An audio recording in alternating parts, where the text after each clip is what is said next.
Cuando me digas,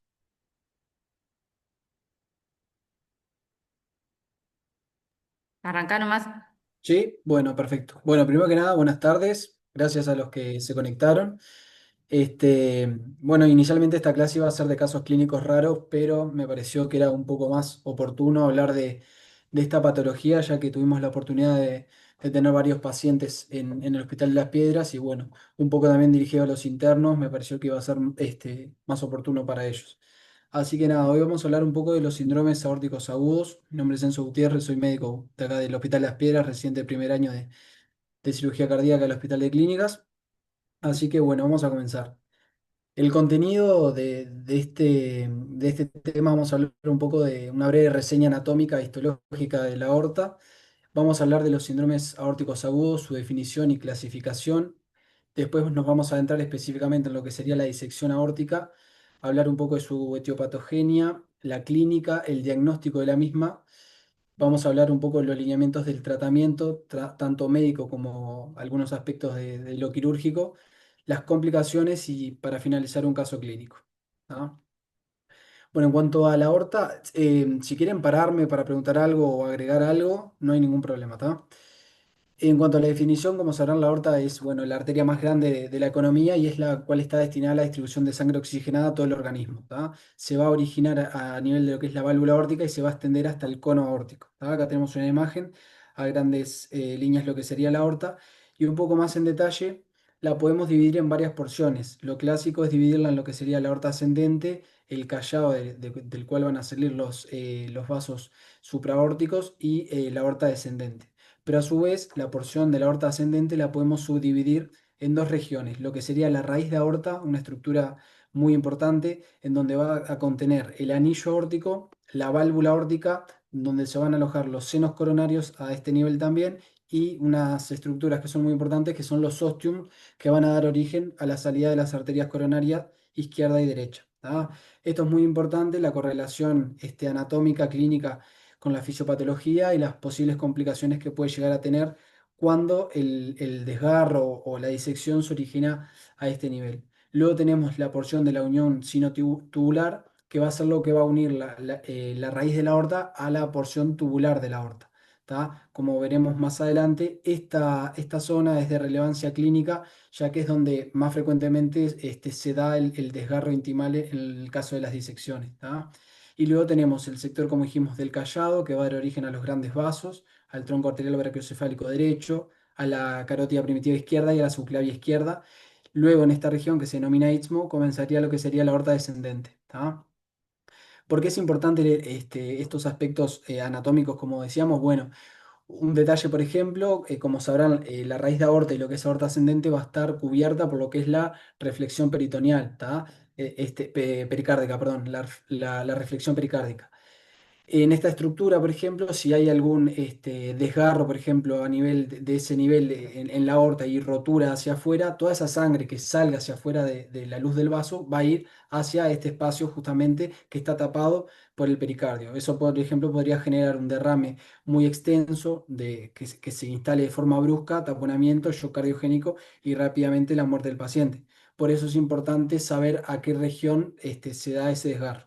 ¿Tá? Lo mismo también tener en cuenta la correlación que va a tener la zona del desgarro, por ejemplo, con los velos de la válvula, ¿tá? Porque puede generar a su pasar, digamos, en el plano de disección, compromiso de alguno de los velos y determinar una insuficiencia aórtica o generar el desgarro, por ejemplo, de algunos de los ostium coronarios y generar también compromiso isquémico a nivel miocárdico. ¿Tá? El grosor normal de la pared va a ser entre 2 a 3, entre 2,3 y 4,5 milímetros. Eso va a variar según la superficie corporal de la persona y según el sexo, ¿tá? Y luego los diferentes sectores van a tener diferentes diámetros que, como se detalla acá, van a estar comprendidos más o menos a nivel de la raíz, 28 más menos 3 y así sucesivamente. Y esto también va a variar según el sexo, ¿tá?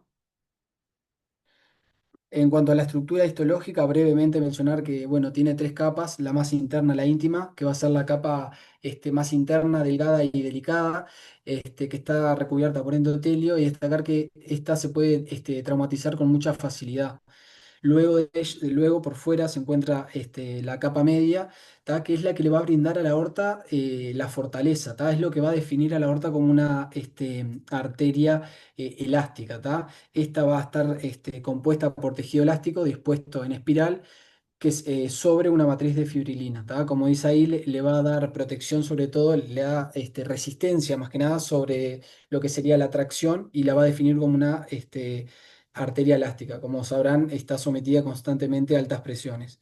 Y luego la capa más externa, que es la adventicia, compuesta principalmente por colágeno, contiene en ella unas estructuras muy importantes que son las vasas vasorum, ¿tá? Que son las estructuras vasculares que van a irrigar todo lo que es la adventicia y la capa y el tercio externo de la capa media, ¿tá? El tercio interno de la capa media y la íntima van a estar irrigadas en realidad por un mecanismo de difusión de oxígeno desde la luz del vaso.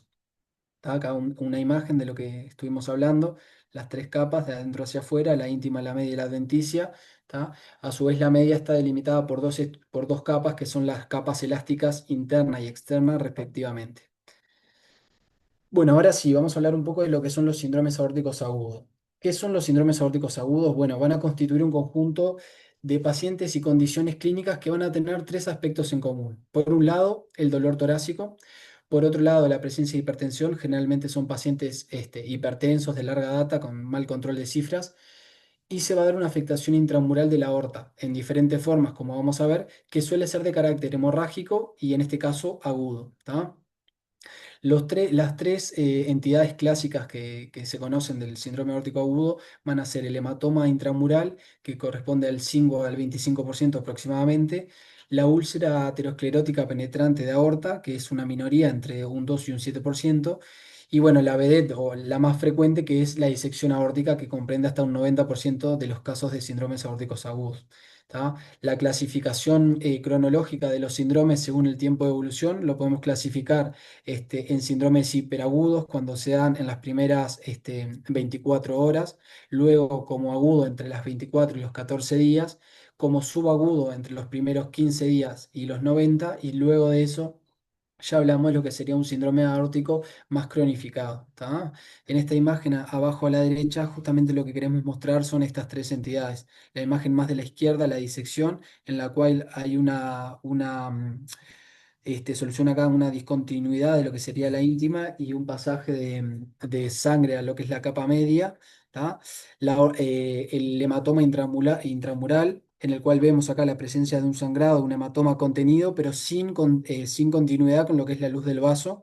Y luego la úlcera aterosclerótica penetrante, en la cual se origina un desgarro de la íntima, precedido de una placa de ateroma bastante importante. Como dijimos, el hematoma intramural, desde el punto de vista morfológico, se va a caracterizar por la presencia de una hemorragia dentro de la capa media de la pared aórtica, como se ve en la imagen de la izquierda. ¿Tá? En ausencia de un desgarro íntimo medial, como pueden ver en esta imagen de la izquierda, si bien hay un hematoma contenido en la capa media, ¿ustedes ven el cursor ahí cuando yo lo muevo? No, no se ve el cursor. No, no No se se ve. ve. Denme un segundo a ver si puedo. ¿Ahí se ve el puntero Ahí láser? sí, el punto Está, rojo, sí. perdón.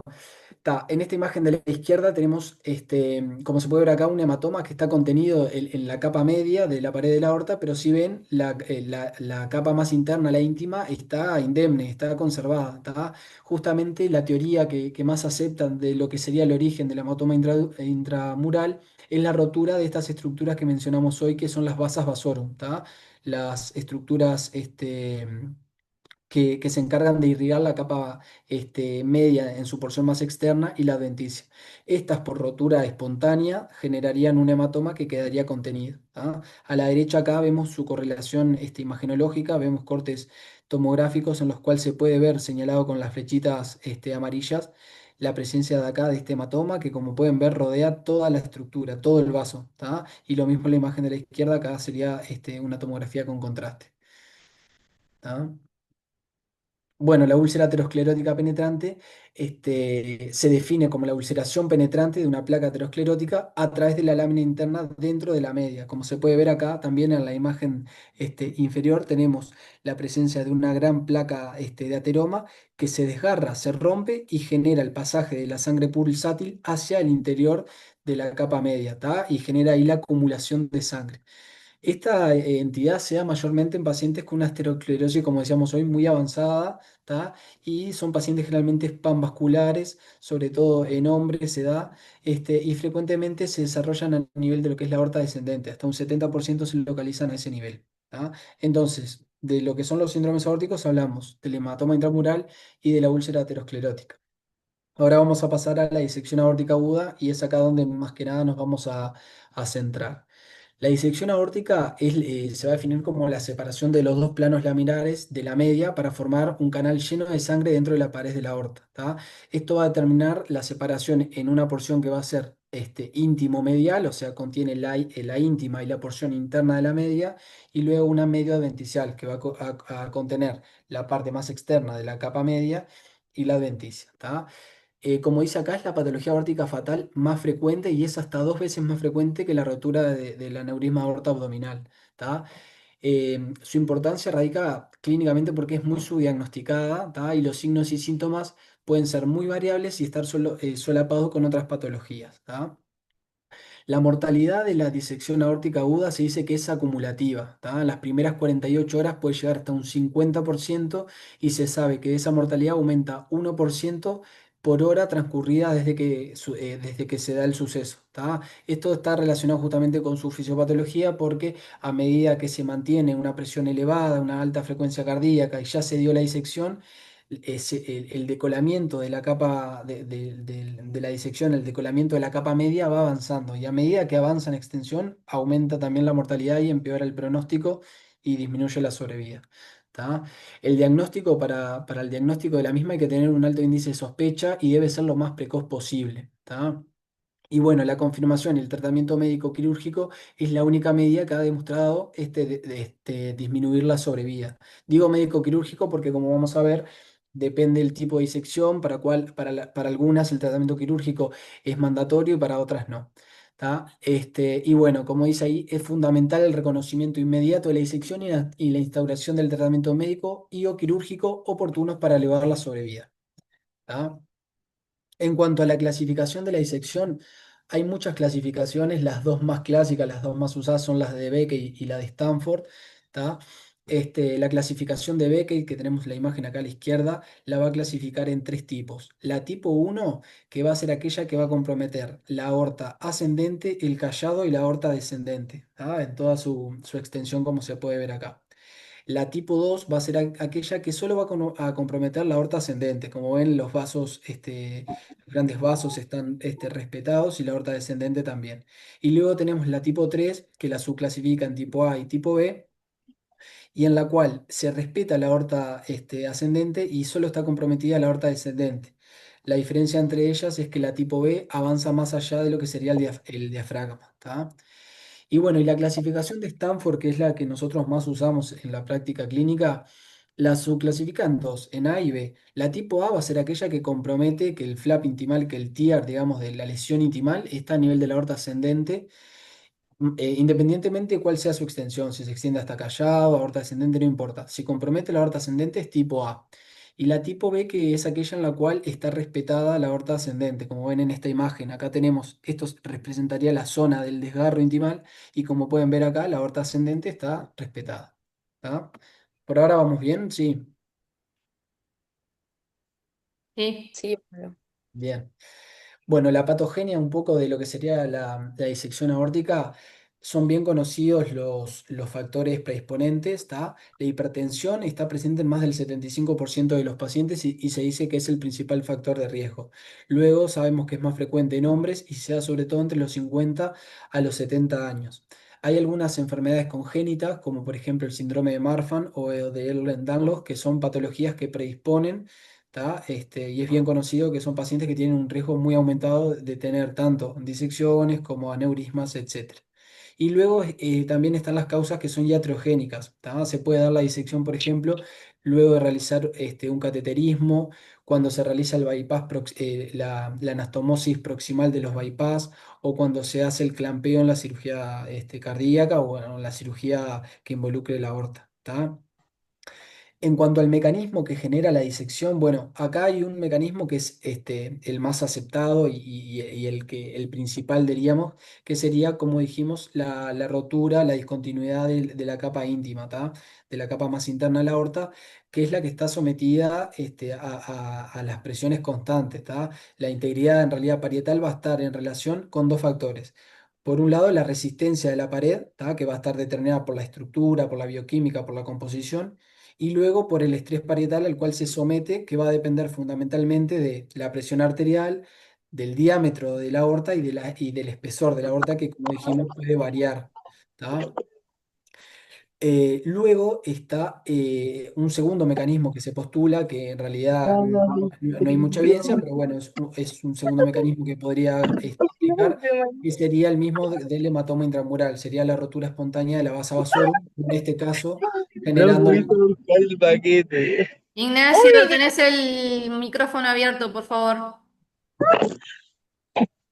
bueno, el segundo mecanismo sería la rotura de las vasas vasorum y la comunicación con la luz del vaso, originando así la disección. ¿Tá?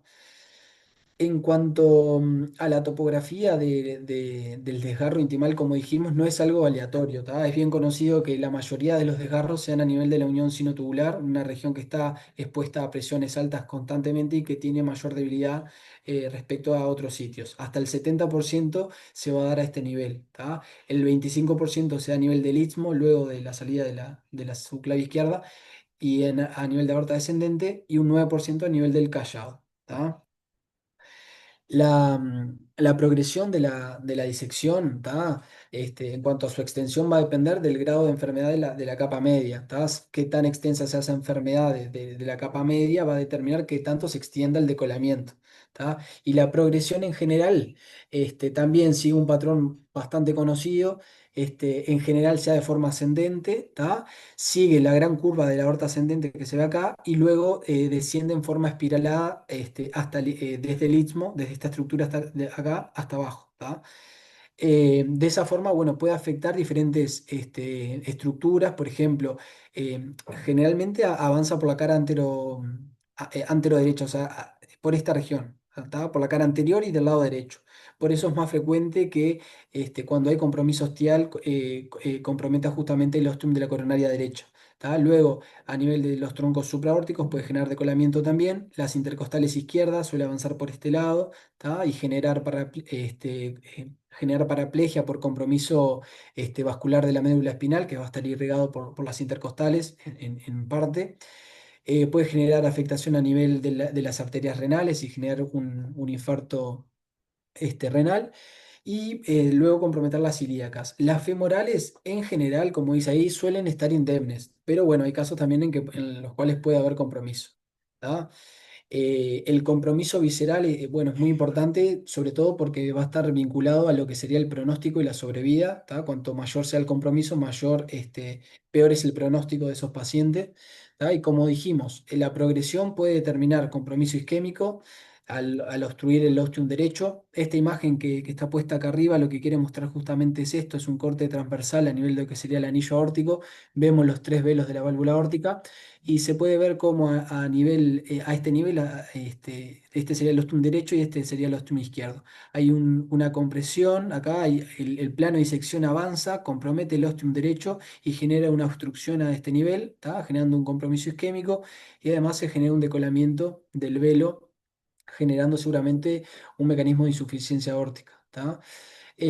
También puede generar accidentes cerebrovasculares por compromiso del tronco arterial brachiocefálico, por compromiso de la carótida o de la subclavia izquierda, compromiso intercostales izquierdas determinando paraplegia, a nivel de las renales, como dijimos, y más raro, pero puede suceder, puede generar compromiso a nivel coronario izquierdo, intercostales derechas, a nivel de tronco celíaco y a nivel mesentérico. ¿Ah? En cuanto a la clínica, como dijimos, la clínica, bueno, es una enfermedad que es subdiagnosticada y que se puede presentar de diferentes formas. Lo que es bien sabido que el dolor torácico es el síntoma predominante y está presente hasta en un 50, hasta en un 90% de los pacientes. Este dolor torácico, las características es que es un dolor que es de inicio súbito, que los pacientes lo van a describir como lacinante, como penetrante y como el dolor más intenso que sintieron en su vida. A diferencia del dolor del infarto agudo de miocardio, el dolor de la disección suele ser intenso y estable, es decir, se expresa en su máxima intensidad y de forma estable, no va en aumento, no es progresivo como suele ser el dolor isquémico en el caso del infarto agudo de miocardio. ¿Tá? Y en cuanto a la irradiación, suele irradiar a dorso, ¿tá? Y según la extensión va a definir un poco también cuál va a ser esa irradiación. ¿Tá? También puede presentarse con disnea, puede presentarse con síncope. El síncope, en el caso de la disección, suele ser la primera manifestación neurológica. Como dice ahí, ensombrece el pronóstico, ¿tá? Y puede verse a varios mecanismos, ¿tá? Puede verse a la gran descarga vagal que se genera en el contexto de la disección. Puede deberse también al compromiso de lo que serían los grandes vasos, como mencionamos, que generen un stroke, puede ser por un mecanismo de hipoperfusión, por compromiso de esos vasos, pero también puede ser en el caso de un taponamiento cardíaco con shock cardiogénico, como dijimos anteriormente, esa disección genera rotura de la aorta, pasaje de sangre al pericardio y compresión extrínseca, determinando un taponamiento. ¿Tá? Puede manifestarse como síncope también, como ictus, perdón. Puede presentarse con náuseas, vómitos y todo un cortejo sindromático, un síndrome neurovegetativo. Puede presentarse, como dijimos, con hipertensión, que suele estar presente. Lo raro es que no esté. En general son pacientes con cifras muy elevadas de PA. La simetría de pulso, sobre todo con el miembro inferior izquierdo, pero también puede ser entre los miembros superiores. El shock cardiogénico por rotura en pericardio, por rotura a nivel de lo que sería la pleura izquierda y mediastino, generando un shock también hemorrágico. Y puede presentarse con un soplo de insuficiencia aórtica que va a estar presente hasta en un 50% de los pacientes. ¿Tá? Es importante cuando se plantea una disección aórtica ir a buscar el soplo e ir a buscar si ese paciente puede tener o no una insuficiencia aórtica, porque también me va a condicionar un poco el tratamiento. ¿Tá? Otros signos que pueden aparecer son el derrame pericárdico, puede haber un síndrome de vena cava superior por compresión de estructuras, puede presentarse como un infarto agudo de miocardio, como dijimos, hasta en un 1 o 2% de los pacientes, puede haber hemoptisis, hematemesis o infarto renal. ¿Tá? En cuanto a la paraclínica, bueno, hay varios estudios, vamos a hablar de algunos de ellos. La radiografía de tórax, en primer lugar, decir que no hay ningún elemento específico que me defina o que me permita hacer el diagnóstico de una disección aórtica. Puedo encontrar algunos elementos sugestivos, como por ejemplo el ensanchamiento mediastinal, que se puede ver en la imagen de la izquierda, o la presencia de un derrame pleural izquierdo, ¿tá? Pero de todas formas, si la radiografía es completamente normal, no me va a excluir el diagnóstico. En cuanto a el electrocardiograma, no estoy- el electrocardiograma en realidad también puede ser normal, puede mostrar elementos de hipertrofia ventricular izquierda, que es típico del paciente hipertenso, y también me va a ayudar a descartar otras causas de que me expliquen ese dolor torácico. En este caso, como pueden ver en este electrocardiograma, no sé, a ver quiénes están conectados.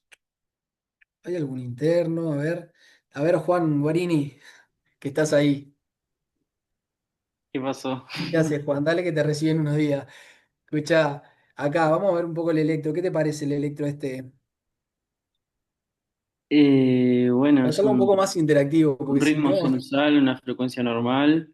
La sí, onda P me parece que está normal, tiene un intervalo PR normal, QRS sí, fino, no tiene elementos de hipertrofia ventricular izquierda, no tiene, bueno, morfología el eje está normal, sí, sí. posición de 1 ABF, no tiene morfología de bloqueo.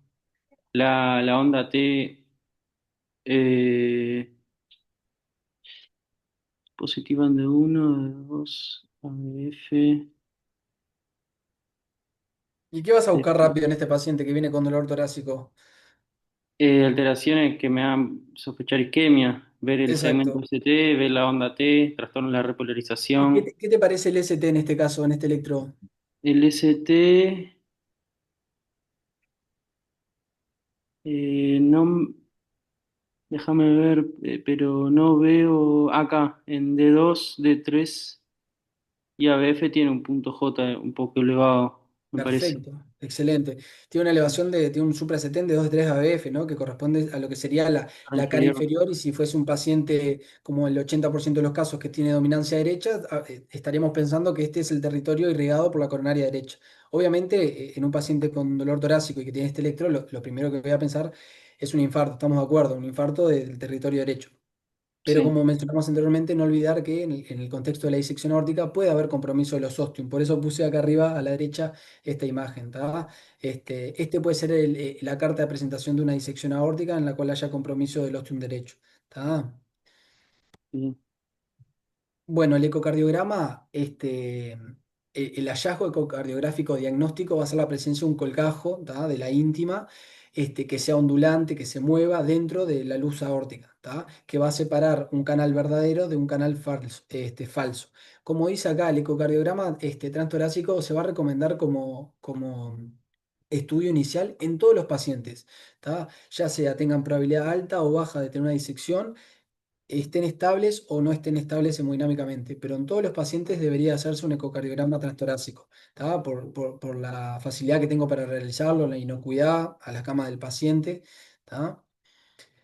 Perdón, acá lo que se puede ver en esta imagen que nos mostré, acá tendríamos lo que sería el ventrículo izquierdo, el tracto de salida, la válvula aórtica, acá vemos la zona de desgarro intimal a nivel de la raíz aórtica, ¿tá? Bien. La tomografía computarizada, la angiotomografía, va a ser el estudio uno de los estudios que tiene mayor sensibilidad y especificidad para el diagnóstico y me va a permitir tanto el diagnóstico como la visualización de la aorta en toda su extensión, también para despistar complicaciones de otros órganos, compromiso visceral, ¿tá? Y también ver un poco más la anatomía en detalle. ¿Cuál es la desventaja o cuál es uno de los elementos que tal vez la tomografía no valora tanto? Es el tema de justamente el compromiso de las arterias coronarias y el estado de la válvula aórtica. Pero para eso tengo justamente el eco que me va a ayudar bastante. ¿Tá? Acá en esta imagen vemos, en este corte tomográfico, acá estaría lo que sería, ¿no? La aorta ascendente, aorta descendente, y se puede ver que hay dos luces, ¿verdad? Se ven como dos compartimentos bien diferentes, separados por una tabicación, que en este caso sería el plano de disección, ¿tá? Correspondiendo a esta la luz verdadera y esta la luz falsa. En general, la luz verdadera suele ser más pequeña. ¿Tá? La resonancia magnética, bueno, es el estudio que tiene un mayor índice de sensibilidad y especificidad para la disección, pero bueno, como desventaja, como sabrán, el tema del acceso, el tiempo prolongado para la realización, y en general son pacientes graves que están inestables o tienen una potencialidad de inestabilidad muy alta, entonces no se suele emplear. Sería raro ver un paciente con una disección que tenga solicitada una resonancia. ¿Tá? Entonces, en esta imagen acá lo que mostramos es un algoritmo diagnóstico que se realizó ahora en la guía 2024 de los síndromes aórticos agudos. Los autores lo que buscan acá es utilizar este algoritmo para poder justamente diagnosticar rápido, tener un alto índice de sospecha y ya ir de cara a pedir la paraclínica necesaria, diagnóstico y tratamiento de forma oportuna. ¿Tá? Como ven acá, esta escala de riesgo de detección de disección aórtica va a tener tres pilares fundamentales. Por un lado, ver si se trata de una entidad de alto riesgo, es decir, si ese paciente tiene alguna característica que aumente el riesgo de que esté disecado por encima de la población general. Por ejemplo, que sea un paciente con síndrome de Marfan, que tenga historia familiar de enfermedad aórtica, que tenga alguna valvulopatía aórtica conocida. Por ejemplo, los pacientes con válvula aórtica bicúspide en general tienen una aorta que es más enferma, más delicada.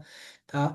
Que sean pacientes con manipulación previa de la aorta o pacientes que tengan un aneurisma aórtico ya conocido. ¿Tá?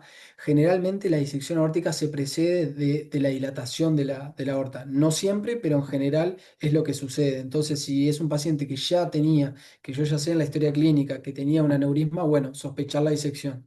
¿Tá? Si cualquiera de estos componentes es positivo, el paciente va a sumar un punto. Luego, las características del dolor. Si es un dolor que, como hoy mencionamos, es con irradiación dorsal, que sea descrito por el paciente como un dolor penetrante, como lacinante, como desgarrativo, si cumple con esas características, va a sumar un punto también. ¿Tá? Y luego elementos a nivel de lo que sería el examen físico, un paciente con inestabilidad hemodinámica, con hipotensión, con shock, que tenga un déficit de perfusión, un déficit de pulso entre miembros, por ejemplo, ¿tá? Que tenga compromiso focal neurológico, ¿tá? O la aparición de un nuevo soplo de insuficiencia aórtica, que en este contexto también me aumenta, digamos, la probabilidad. Entonces, si ese paciente tiene dos o más de estos tres, como mencionamos, va a ser un paciente con riesgo alto de presentar una disección aórtica y el siguiente paso sería rápidamente solicitar la tomografía computada cardiovascular. ¿Tá? Este, tomografía de cuello, tórax, pelvis, ¿no? Y el eco transtorácico, como dijimos, que se pide en todos los pacientes. Si tiene menos de 2 puntos, en ese caso, bueno, tendría que recurrir a otros estudios, a otro pool de paraclínica, ¿tá? Que en este caso podría ser la ecografía, la radiografía de tórax, los dímeros D, que no son específicos, pero si están muy elevados en este contexto, podría corresponder también a una disección, como también a un TEP, como sabrán, que ahí se solapa un poco la clínica y la paraclínica. Y si alguno de estos es positivo, si tengo una radiografía de tórax que bueno, puede ser un poco sugestiva o los dímeros D muy alto, voy a pedir la tomografía, ¿tá? Y de esta forma confirmaré o no el diagnóstico. En caso de que la tomografía sea negativa, hay que considerar algún diagnóstico alternativo, ¿tá? Bueno, en cuanto al tratamiento, vamos a hablar primero del tratamiento médico y luego del tratamiento quirúrgico. Y acá bueno, capaz que yo me centro un poco más en la disección aórtica tipo A, que es en realidad, la disección aórtica tipo A en general es la que compete a la cirugía cardíaca y la tipo B a la cirugía vascular. ¿Tá? Algunas cosas en realidad las comparten, sobre todo lo que sería el tratamiento médico, y luego es bastante diferente el tratamiento invasivo de estas patologías. El tratamiento médico, el objetivo va a ser, por un lado, disminuir el estrés al cual le está sometido la aorta, ¿tá? Disminuir el estrés me va a ayudar a disminuir justamente la progresión de la disección. ¿Cómo se logra eso? Disminuyendo el delta P, delta T, que va a ser, esto hace referencia a la tasa de cambio de presión que sufre la aorta durante la sístole, ¿tá? Y disminuir la poscarga, ¿tá? Que lo voy a lograr de la siguiente manera. El delta P, delta T mediante el control de la frecuencia cardíaca, bajando la frecuencia cardíaca del paciente, que en general son pacientes que se presentan bastante taquicárdicos, y por otro lado disminuir la poscarga controlando la presión arterial. En general, las cifras objetivos son una presión arterial sistólica menor a 120 y una frecuencia cardíaca menor a 60. ¿Tá? Y por otro lado, y no menos importante, calmar el dolor, porque como se podrán imaginar y como ya mencionamos, el dolor es muy intenso y en realidad perpetúa justamente la hipertensión y la taquicardia. Si el dolor no está controlado, muy difícilmente se pueda bajar la presión del paciente y disminuir la frecuencia cardíaca. ¿Tá?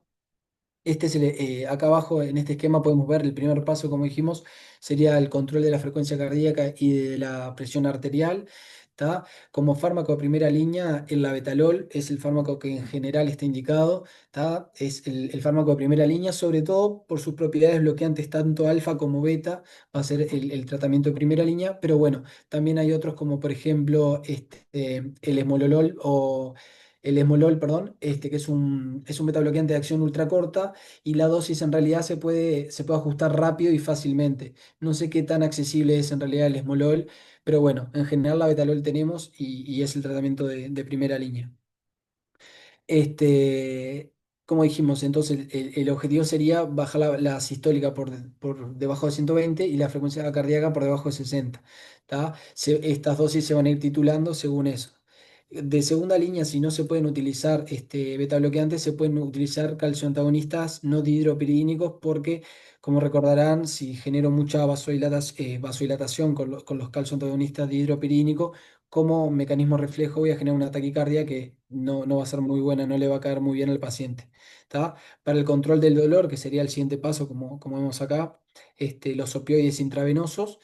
Y bueno, si no hay respuesta si no logro descender la presión arterial, no logro controlar con los beta bloqueantes, puedo recurrir a los nitratos, ¿tá? Puedo usar vasodilatadores intravenosos como el nitroprusiato, ¿tá? O los IECA.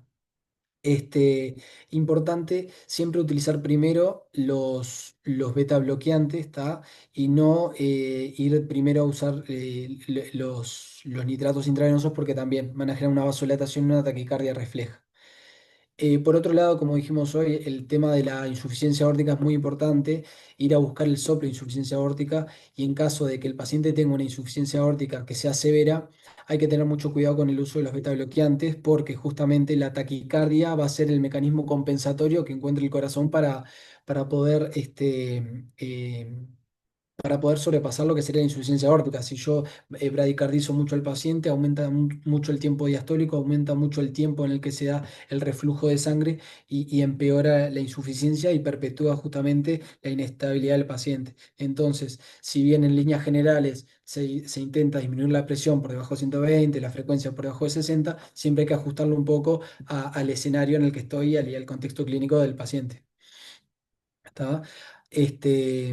Acá en este algoritmo vemos a grandes rasgos lo que sería el tratamiento tanto para la tipo A como para la tipo B, ¿está? En cuanto también al tratamiento invasivo. En la disección aórtica tipo A, la cirugía cardíaca va a ser indicación clase 1 y es importante saber que la cirugía es en realidad la única que ha demostrado disminuir, mejorar el pronóstico y mejorar la sobrevida de los pacientes.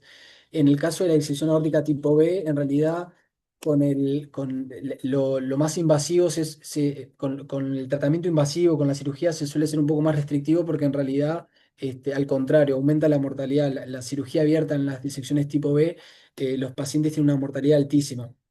Como se puede ver en este algoritmo, cuando existe alguna complicación, como por ejemplo la rotura aórtica contenida, haya hipoperfusión de órganos, haya una extensión muy distal de la disección, haya un dolor refractario, en esos casos es cuando se es más invasivo en las disecciones tipo B. ¿Tá? No es como en el caso de las tipo A, que la cirugía es de primera línea. ¿Tá? Cuando alguno de estos elementos está presente, hablamos de una disección aórtica tipo B complicada. ¿Tá? Y bueno, hay que ver si el paciente tiene o no una anatomía favorable para realizar un tratamiento endovascular. ¿Tá? Con el tratamiento endovascular, los pacientes, es un tratamiento que es menos invasivo que la cirugía abierta y que en general tienen una menor mortalidad y una mejor respuesta. ¿Tá? Si se trata de una disección aórtica tipo B que no es complicada, se suele tener una conducta más expectante, se indica un tratamiento médico y se suele hacer un seguimiento de esos pacientes. ¿Tá? Eso va a depender, como dijimos, si ese paciente también tiene una anatomía favorable o no para realizar un tratamiento endovascular. Hay algunos elementos tomográficos que me van a ayudar a determinar si ese paciente es un paciente de alto riesgo para evolucionar a una rotura o una complicación, que son los que se pueden ver acá. Por ejemplo, un diámetro aórtico mayor a 40, un diámetro de la luz falsa mayor a 20 o 22 milímetros, que tenga un desgarro de entrada mayor a 10 milímetros. Todas estas características son características de alto riesgo tomográficos o también por resonancia que me pueden hacer pensar, bueno, en este paciente tal vez una vez que salga de este cuadro agudo tendría que plantear un tratamiento endovascular. Pero de esto igual hablo un poco por fuera porque no es a lo que yo ahora en este momento me estoy abocando, sino más bien a la tipo A, pero bueno, quería como tirarle algunos lineamientos generales. ¿Tá? Acá en esta imagen, para mostrarles un poco simplemente lo que sería alguno de las tácticas y de las intervenciones que se hacen en los pacientes con las disecciones aórticas tipo A, que el tratamiento en realidad va a depender un poco de la extensión y de las estructuras que estén comprometidas. No es lo mismo una disección aórtica tipo A que genera una insuficiencia valvular o que haya una disección, por ejemplo, en un paciente con una raíz que esté dilatada, que esté muy enferma, porque ahí las estructuras que yo voy a tener que sustituir no van a ser las mismas. Por ejemplo, en esta imagen acá vemos, en la imagen de arriba a la izquierda, vemos que el paciente presentaba al parecer una disección aórtica a nivel de la aorta tubular, tiene una válvula aórtica que parece indemne, que parece sana, entonces en este caso lo que se hace es suplantar con una prótesis de Dacron esa porción de la aorta tubular que está enferma. ¿Tá? En este caso, por ejemplo, parece haber un compromiso de la válvula aórtica. En ese caso, entonces se pone un tubo protésico y además se coloca una prótesis valvular, ¿tá? Que ahí hay varias formas, se puede colocar un tubo y una prótesis valvular de forma independiente y anastomosar, y luego reimplantar las arterias coronarias, como se ve acá. Las arterias coronarias se sacan de la raíz aórtica y luego se suturan acá a estos agujeritos que se hacen en el tubo protésico, ¿tá? Y como mostrábamos acá, se anastomosa el tubo a la válvula. También otro mecanismo. Bueno, acá en esta imagen vemos cómo se sacan los óstimos de las arterias coronarias, se sacan las coronarias y luego se reimplantan en el tubo, como se ve ahí. ¿Tá? Pero también está la técnica del Vental, que en realidad el Vental de Bono es una técnica en la cual, como se puede ver acá en esta imagen, ya viene el tubo protésico, el tubo que yo voy a colocar, con una válvula. Entonces yo coloco válvula y tubo ya en un mismo procedimiento, digamos. No tengo que suturar la válvula al tubo protésico. ¿Tá? Acá vemos en este caso, por ejemplo, se preservó la raíz de la aorta, ¿tá? Que sería esto. Había probablemente un compromiso a nivel de la válvula aórtica y se realizó la sustitución de esa válvula. Estos son los hilos de sutura para justamente bajar, para poder descender la válvula al plano del anillo, ¿tá? Y bueno, ahí quedaría y luego se colocaría seguramente un tubo, una prótesis tubular anastomosada acá a este nivel. El tratamiento el quirúrgico, la táctica, se va a definir no solo por las estructuras que estén involucradas en la disección, sino también es importante la etiología, porque como mencionamos hoy, si se trata de un paciente, por ejemplo, con un síndrome de Marfan o con alguna enfermedad genética, por más que yo tenga, por ejemplo, como se puede ver acá, por más que yo tenga compromiso solo de la aorta tubular, por ejemplo, no es bueno en un paciente que ya se sabe que tiene una enfermedad genética de base y que tiene una aorta enferma, dejar porciones enfermas porque sé que en un futuro a ese paciente lo voy a tener que reintervenir. Entonces, eso también condiciona un poco lo que sería el tratamiento. ¿Tá? Acá en esta imagen vemos también los hilos de sutura que se utilizan acá a nivel del anillo para colocar la válvula. Estos son a este nivel acá, es donde se fijan esos hilos para poder posicionar la válvula, ¿tá? Antes de descenderla. Bueno, y esto acá, estas son las prótesis que se colocan de forma endovascular, ¿tá? Esto compete más a los cirujanos vasculares. Simplemente quería mostrarles una imagen de esas prótesis y esta sería la posición en las que quedan colocadas, ¿tá? Y bueno, algunas imágenes que quería mostrarles. Acá en la imagen A corresponde a una reconstrucción, un corte sagital, donde se puede ver la extensión del flap intimal desde la raíz aórtica, de este nivel, ¿tá? Hasta la aorta abdominal. Pueden ver acá cómo avanza. ¿Tá? En la imagen B tenemos un corte axial en fase sin contraste que va a mostrar el derrame pericárdico que está señalado con las flechas, ¿tá? Un derrame pericárdico hiperdenso que es compatible con un hemopericardio, ¿tá? Que son las flechas blancas. Probablemente, como mencionamos, por una rotura a nivel de la aorta que está envuelta por el pericardio, ¿tá? Y en la imagen C, abajo a la derecha, vemos un corte axial a nivel de los cilios renales que muestra la extensión de ese flap, ¿tá? Y como pueden ver acá hay un compromiso isquémico del riñón izquierdo, como se puede ver, ¿tá? Esa zona hipodensa de bordes bien netos es bien compatible con un infarto renal, ¿tá? Bien, y acá, bueno, vemos en esta imagen, a nivel de la aorta ascendente, se aprecia, ¿no? La doble luz. Esta sería, como dijimos, la luz verdadera, la luz falsa, y acá también a nivel lo que sería ya la aorta descendente. ¿Tá? Y bueno, para finalizar, comentarles simplemente un caso clínico. Este fue un paciente por el que nos llamaron, creo que fue el mes pasado, ¿tá? Un paciente de 47 años, un hombre de 47 años, sin controles en salud, hipertenso de larga data, que no cumplía tratamiento farmacológico, ¿tá? Y tampoco tratamiento higiénico dietético. El 21 del 5 el paciente consultó en la puerta del Hospital Maciel. En contexto de ejercicio físico, instaló un dolor torácico intenso que irradiaba dorso y abdomen. No se dio con analgésicos y concomitantemente presentó disnea y mareos. No tuvo síncope ni otros síntomas cardiovasculares. Al examen físico, el paciente estaba muy dolorido, apirético, piel y mucosas normocoloradas, bien hidratadas y perfundidas. Y a nivel cardiovascular, un ritmo regular, una taquicardia de 135 con ruidos bien golpeados, un soplo diastólico, intensidad 3 en 6 en foco órtico con irradiación al ápex, una PA de 220-110 en ambos miembros superiores y 220-100 en miembros inferiores. A nivel pleuropulmonar, un MAO presente, bilateral, sin estertores patológicos, saturando un 97% al aire. Y el electrocardiograma tenía elementos de hipertrofia ventricular izquierda, sin elementos de isquemia aguda y troponinas negativas. Este paciente se le solicitó una angiotomografía de tórax y abdomen, ¿tá? Que mostramos acá. A ver, denme un segundo que no me deja ahí. Intentar pasarla lento. Ahí.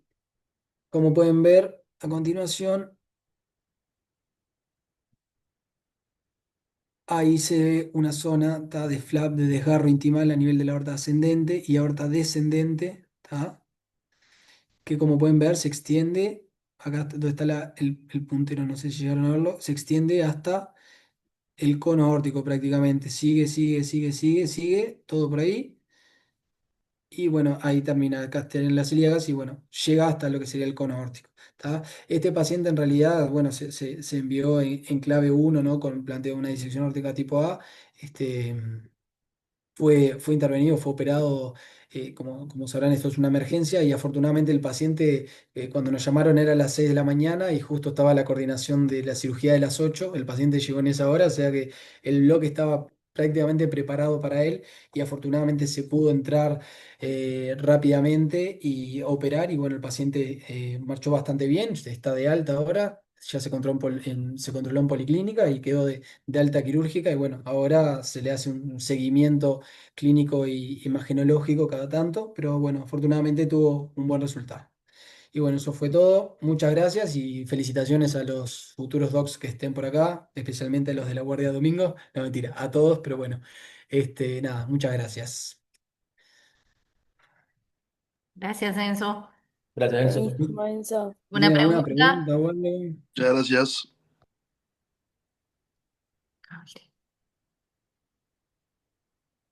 Mm.